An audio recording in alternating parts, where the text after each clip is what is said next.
There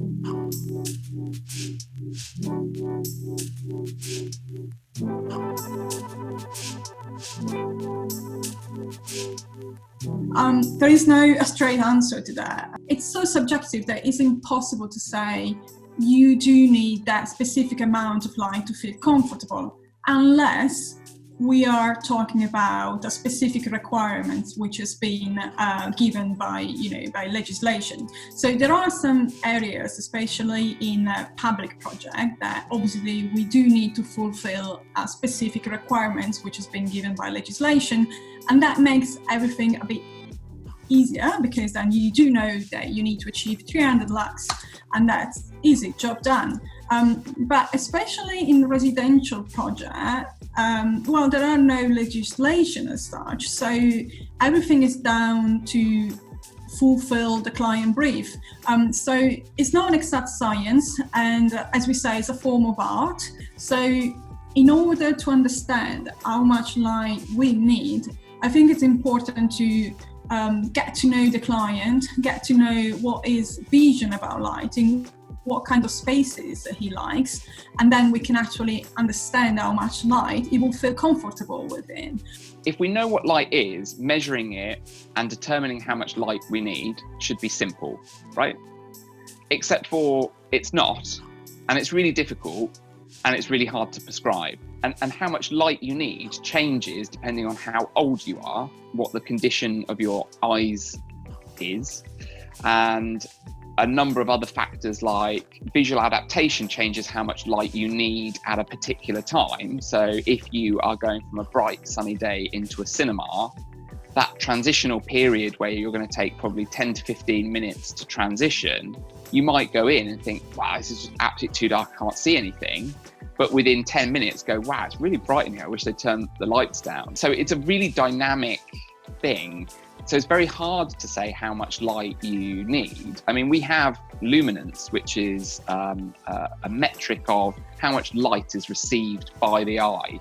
And it perfectly describes what we see and how bright we see things. But it's very hard to prescribe, because you need to know where the person's head is at and where they're looking. And we know the intensity is diminished by distance squared. So if you move closer to the light source, it gets brighter. If you move further away, it gets dimmer. So again, it becomes a very dynamic thing. So prescribing how much light you need to do something is very difficult. And that ties into like, how much light do I need? Well, what metric do I use to give it to you?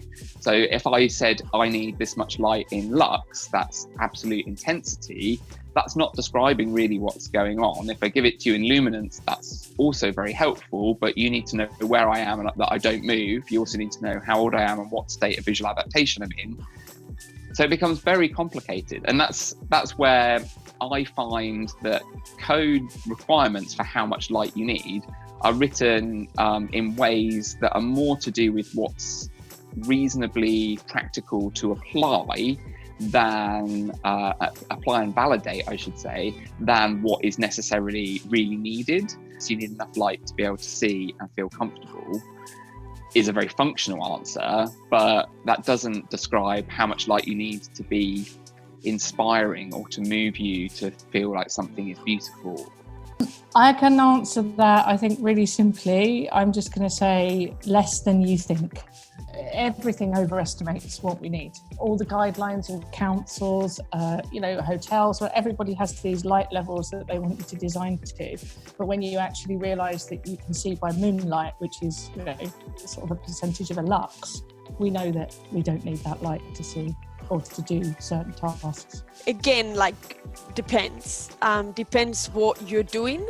Depends whether you're focusing on a specific task.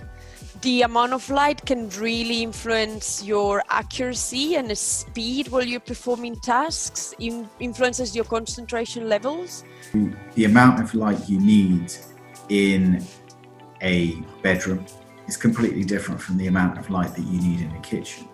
And it's about tailoring it to the space, tailoring the lighting design to the interiors and how you're using those to make sure that you have the right amount of light.